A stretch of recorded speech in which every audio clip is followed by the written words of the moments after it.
पुराने जमाने की बात है। एक दूर दराज इलाके में एक गरीब सी बुढ़िया रहती थी। एक दिन वह सीधा शहर के सुल्तान सुलेमान खान के दरबार जा पहुंची।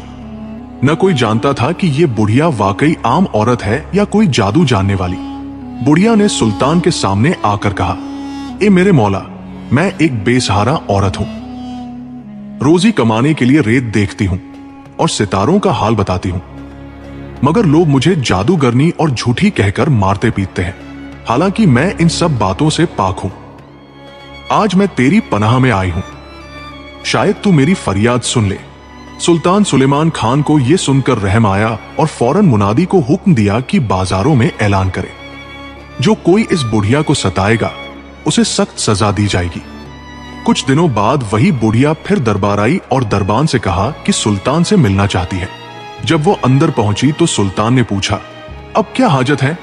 बुढ़िया ने कहा, ए मेरे सुल्तान, मैं तेरे एहसान के बदले एक तोहफा लाई हूं। सुल्तान मुस्कुरा कर बोला, क्या बादशाहों को भी हदियों की जरूरत होती है?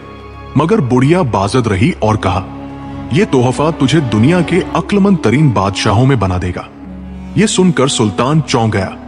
बुढ़िया ने खजूर की छाल की बनी टोकरी आगे रखी जिसमें एक बहुत बड़ी मछली थी।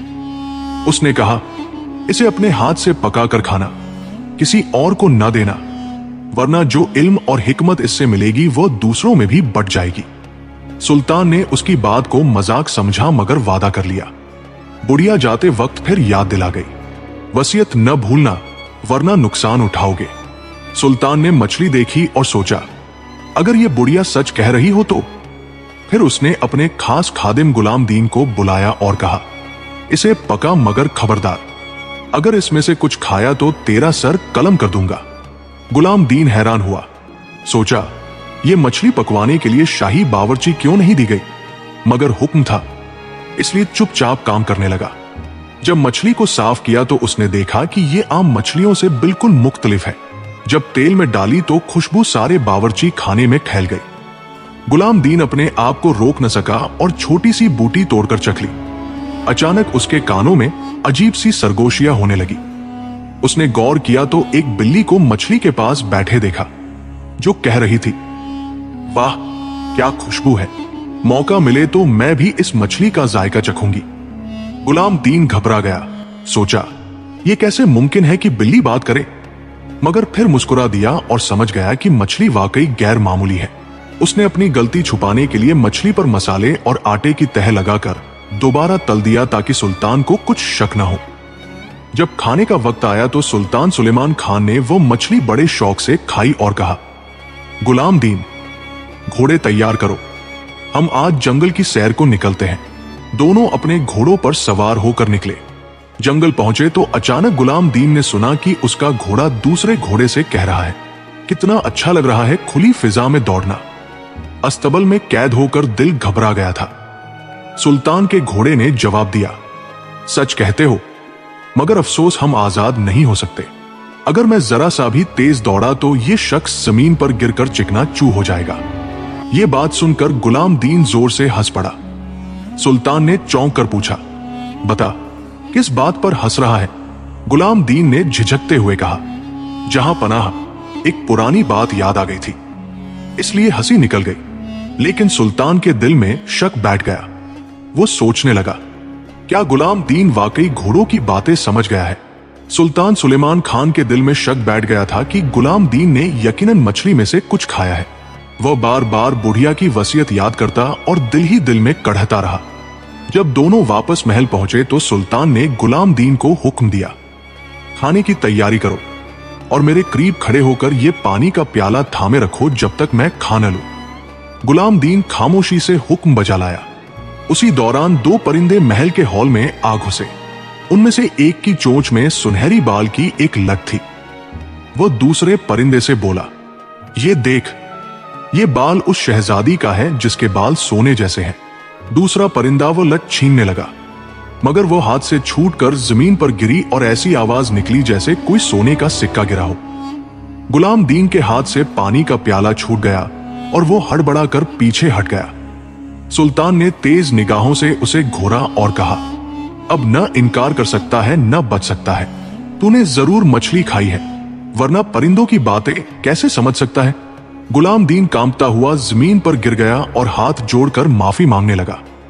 जहां पनाह, गलती हो गई, शैतान ने बहका दिया, मुझे माफ फरमा दीजिए। मगर सुल्तान ने तलवार खींच ली। जैसे ही वो वार करने ही वाला था, उसकी नजर जमीन पर पड़ी हुई सुनहरी लट पर जा ठहरी। वो रुक गया, चौंक कर उसे उठाया और रोशनी की तरफ देखा। वह बाल सूरज की किरणों की तरह जगमगा रहा था। सुल्तान ने कहा, गुलाम दीन, अगर इस सुनहरी लट की मालिक शहजादी को ढूंढ लाया तो तेरी जान बख्शी कर दूंगा, वरना तेरा सर काट कर महल के दरवाजे पर लटका दूंगा। गुलाम दीन मजबूरन उठा, सुल्तान से कुछ ज़ादरा और अशरफिया ली, घोड़े पर सवार हुआ और सफर पर निकल खड़ा हुआ। वह दिन रात वादियों, सहराओं और जंगलों में सरगर्दा फिरता रहा। कई दिन की भूख, प्यास और थकन ने उसे तोड़ डाला। आखिर एक रात उसने दिल ही दिल में तौबा की और कहा, अगर इस बार जान बच गई तो कभी दूसरों की चीज को हाथ नहीं लगाऊंगा। उसी दौरान उसने देखा कि एक दरख्त के नीचे आग भड़क उठी है।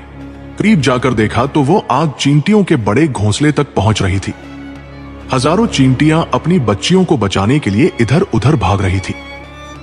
गुलाम दीन फौरन घोड़े से उतरा, टहनियां हटाई और मिट्टी डालकर आग बुझा दी। चींटियां खुशी से शोर मचाने लगी। कुछ लम्हों बाद चींटियों की मलिका उसके करीब आई और निहायत बारीक आवाज में बोली, ए इंसान, तेरा ये एहसान कभी रायगा नहीं जाएगा। याद रखना, वक्त पड़ने पर हम तेरी मदद को आएंगे। गुलाम दीन हैरतज़दा रह गया कि ये कैसा अनोखा मंजर है। फिर वह चलता चलता समंदर के किनारे जा पहुंचा।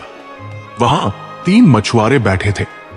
उन्होंने पूछा, ओ अजनबी, यहां क्या कर रहा है? गुलाम दीन ने जवाब दिया, मैं उस शहजादी को ढूंढ रहा हूं जिसके बाल सोने जैसे हैं। क्या तुमने कभी उसके बारे में सुना है? वो मछुआरे एक दूसरे को देखकर मुस्कुराए और कहा, हां, हम तुझे उसका पता बताते हैं। हमारी कश्ती पर आ बैठ, हम तुझे उस तक पहुंचा देंगे। गुलाम दीन खुशी खुशी कश्ती में सवार हो गया। मगर जैसे ही कश्ती समंदर के बीच पहुंची, वो मछुआरे उस पर टूट पड़े, उसके पास की सारी रकम छीन ली और उसे समंदर में फेंक दिया। गुलाम दीन डूबने लगा। उसने मौत को अपने सामने खड़ा पाया, मगर उसी वक्त एक लकड़ी का तख्ता तैरता हुआ मिला, जिसे पकड़कर वो बड़ी मुश्किल से दोबारा साहिल पर पहुंच गया। हलकान होकर रेत पर बैठ गया और रोने लगा। या अल्लाह, पहाड़ों, जंगलों, दरियाओं सब काट डाले, मगर शहजादी का पता न चला। अब क्या करूं? कहां जाऊं? अभी वह सोच ही रहा था कि अचानक आसमान पर 2 बड़े बाज नुमाया हुए। वो आपस में लड़ने लगे, यहां तक कि एक जख्मी होकर जमीन पर आ गिरा। गुलाम दीन दौड़ता हुआ उसके पास पहुंचा। जख्मी बाज ने कमजोर आवाज में कहा, अगर मेरी जान बचाना चाहता है तो सामने वाले टीले पर जा, वहां कुछ अजीबो गरीब जड़ी बूटियां हैं, उन्हें लेकर आओ। गुलाम दीन ने जल्दी से जाकर पत्ते तोड़े और निचोड़कर उसके मुंह में डाल दिए। चंद लम्हों में जख्म भर गया और बाज सेहतमंद हो गया। वह बाज गुलाम दीन को देख कर बोला, ए इंसान, तेरा दिल नेक है, इसीलिए रब ने तुझे मेरी मदद के लिए भेजा। अब बता, तू इस वीराने में क्या तलाश कर रहा है? गुलाम दीन ने पूरी दास्तान सुनाई। बाज ने गौर से सुनी और कहा, वो शहजादी समंदर के पार नहीं, बल्कि चांदी के पहाड़ में है, यहां से 2 दिन की मसाफत पर। लेकिन मुहतात रहना, उस पहाड़ के गिर्द खौफनाक कीड़े मकोड़े रहते हैं। गुलाम दीन ने अल्लाह का शुक्र अदा किया और अज़्म करके बोला, चाहे जान चली जाए, मैं शहजादी तक जरूर पहुंचूंगा। गुलाम दीन ने जब बाज से शहजादी का पता जाना तो उसने अज़्म किया कि चाहे जान चली जाए, मगर वो अपनी जान बचाने के लिए ये मुहिम पूरी करेगा। बाज ने कहा, अगर तू वाकई शहजादी यास्मीन के दीदार का ख्वाहिशमंद है तो सुन, मैं तेरे ऊपर से परवाज करता रहूंगा ताकि तुझे महफूज रास्ता दिखाता जाऊं। मगर मुहतात रहना, यह सफर आसान नहीं। गुलाम दीन ने बाज का शुक्रिया अदा किया और उसने वो बाकी जड़ी बूटियां भी अपने साथ बांध ली जिनसे बाज का जख्म भरा था। फिर वह आगे बढ़ा। बाज फिजा में परवाज करता रहा और उसे दाएं बाएं के खतरों से बचाता रहा, यहां तक कि गुलाम दीन बगैर नुकसान के चांदी के पहाड़ तक पहुंच गया। पहाड़ के दामन में खड़े होकर उसने ऊपर निगाह डाली। बुलंद चोटी पर एक शानदार सल्तनत थी। चमकती हुई दीवारें, और चमकती छतें, जैसे सूरज की किरणें पहाड़ पर उतर आई हों। जब उसने लोगों से एक श्रेयशाही का पूछा तो सबने इशारा किया एक ऐसी इमारत की तरफ जिसके दरवाजे खालिस चांदी के थे। गुलाम दीन दरबार में दाखिल हुआ और बादशाह के हुजूर पेश हुआ। झुककर अर्ज किया, जहां पनाह, मेरा आका सुल्तान सुलेमान खान अपनी शादी के लिए शहजादी यास्मीन का हाथ मांगता है। मैं उसकी तरफ से रिश्ता लेकर आया हूं। मेरे पास शहजादी के लिए नायाब तोहफा था, मगर बदकिस्मती से सफर में लूट गया। बादशाह ने उसकी बात सुनी तो हैरान हुआ कि गुलाम दीन कैसे इन खतरनाक जंगलात से सलामत गुजर आया। वह कहने लगा, अब तक जो भी यहां आया उसे हमारे गिर्द रहने वाले देवहीकल कीड़े मकोड़ों ने चीर फाड़ दिया, मगर तू जिंदा कैसे पहुंच गया, ये मेरे लिए भी मुआम्मा है।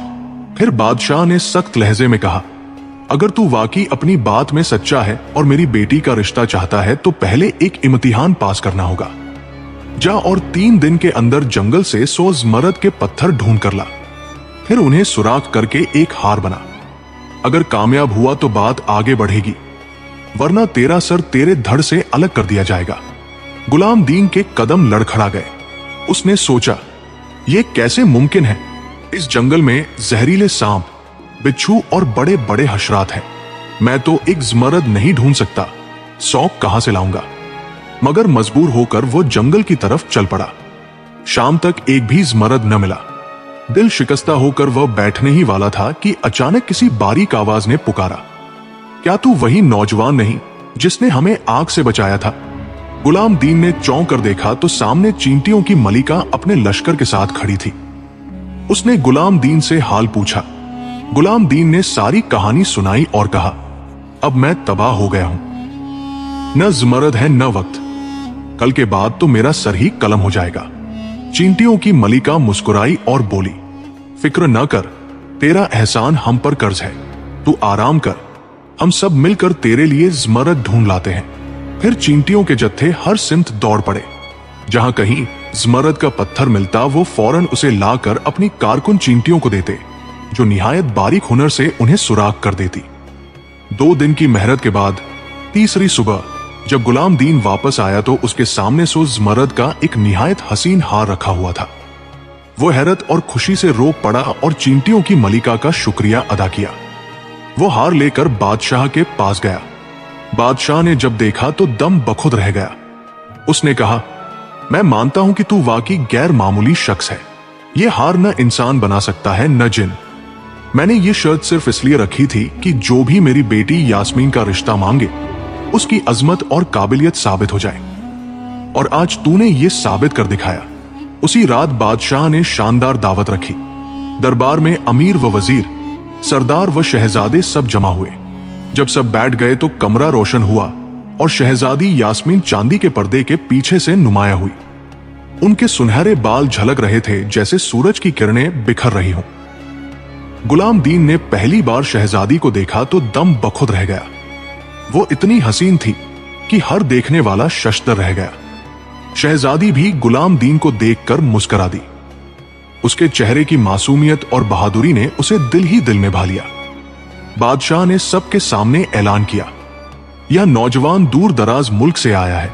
उसने वो कारनामा कर दिखाया जो न किसी इंसान ने किया न जिन ने। अब ये मेरी बेटी यास्मीन के निकाह के लायक है। पूरे हॉल में तालियां बजने लगी। गुलाम दीन को जैसे नई जिंदगी मिली, मगर शहजादी यास्मीन के दिल में यह ख्याल भी जागजीन हो गया कि गुलाम दीन सिर्फ पैगाम लाने वाला है और जिसके लिए यह रिश्ता आया है वो सुल्तान सुलेमान खान है। इस ख्याल ने उसके दिल में एक अजब कशमकश पैदा कर दी। यास्मीन बड़ी गौर से गुलाम दीन की पूरी कहानी सुनती रही। उसकी आंखों में हैरत और दिल में मोहब्बत बढ़ती गई। आखिरकार उसने नरमी से कहा, गुलाम दीन, तुम क्यों ना हमारी सल्तनत ही में रह जाओ। हम दोनों निकाह कर ले और यहीं अपनी जिंदगी बसर करें। गुलाम दीन ने आजिजी से जवाब दिया, मैं तो एक खादिम हूं। शहजादों और बादशाहों जैसा मुकाम मेरे पास कहां। आलिया। यास्मीन मुस्कुरा कर बोली, एक गुलाम दीन, मर्द अपने अमल से पहचाना जाता है, अहदे या लिबास से नहीं। तुम्हारे अंदर की सच्चाई और बहादुरी ही तुम्हें सबसे बड़ा बनाती है। यह सुनकर गुलाम दीन का दिल भी पिघल गया। वह जानता था कि यास्मीन के दिल में उसके लिए मोहब्बत जंग ले चुकी है। जब काफिला सल्तनत के करीब पहुंचा तो यास्मीन ने धीमी आवाज में कहा, जान लो गुलाम दीन कि मेरा दिल सिर्फ तुम्हारा है। अगरचे तकदीर मुझे किसी और के साथ बांध दे, मेरा दिल हमेशा तुम्हारे नाम रहेगा। कसर पहुंचकर सुल्तान ने शहजादी को देखा तो उसके हुस्न से दंग रह गया, मगर यास्मीन ने अपने दिल पर बोझ महसूस किया, क्योंकि सुल्तान मोटा ताजा और खाने पीने में गिरक रहने वाला शख्स था। वह तन्हाई में अपने कमरे में जाकर रोने लगी और खाने पीने से इनकार कर दिया।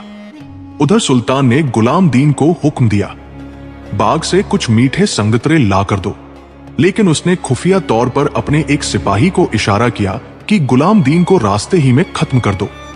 जब गुलाम दीन बाग में दाखिल हुआ तो सिपाही ने अचानक पीठ में खंजर घोंप दिया। गुलाम दीन चीख कर जमीन पर गिर पड़ा। यास्मीन ने महल की बालकनी से यह मंजर देखा तो दिल दहल गया। सिपाही वहां से भाग गया। यास्मीन दौड़ती हुई बाग में पहुंची। अपने पास रखी हुई जादुई पौधे की पत्तियों का रस निचोड़कर गुलाम दीन के लबों में डाला। अल्लाह के हुक्म से गुलाम दीन की आंखें खुल गई और जख्म फौरन भर गए। अब वह पहले से भी ज्यादा परकशिश और वजीर लगने लगा। यास्मीन ने कहा, आओ गुलाम दीन, हम भाग निकलते हैं इस जालिम सुल्तान के चंगुल से पहले कि वो हमें पकड़ ले। मगर जैसे ही वह दरवाजे तक पहुंचे, सुल्तान अपने लश्कर के साथ सामने आ गया। उसने गुस्से में कहा, यह कैसे मुमकिन है कि तुम जिंदा हो? जरूर ये लड़की जादूगरनी है। मुझे वह जड़ी बूटी फौरन दो ताकि मैं भी जवान और हसीन हो जाऊं। यास्मीन ने कहा, मैंने सारी पत्तियों का रस गुलाम दीन को पिला दिया है, अब कुछ बाकी नहीं। सुल्तान ने चीख कर कहा, झूठ बोलती हो, और सिपाहियों को हुक्म दिया कि मुझे जख्मी करो और फिर वही दवा पिला दो। चुनाचे एक सिपाही ने सुल्तान को तलवार मारी, मगर जब पत्तियों को निचोड़ा गया तो कुछ भी न निकला। सुल्तान जमीन पर तड़पता रहा और बलाखिर मर गया। ये मंजर देखकर सिपाही आग बगुला हुए और गुलाम दीन पर हमला करने लगे। इतने में महल की एक खादिमा दौड़ती हुई आई और चिल्लाई, रुक जाओ, ये तुम्हारे नए सुल्तान हैं। गुलाम दीन दरअसल साबिक सुल्तान के छोटे बेटे हैं।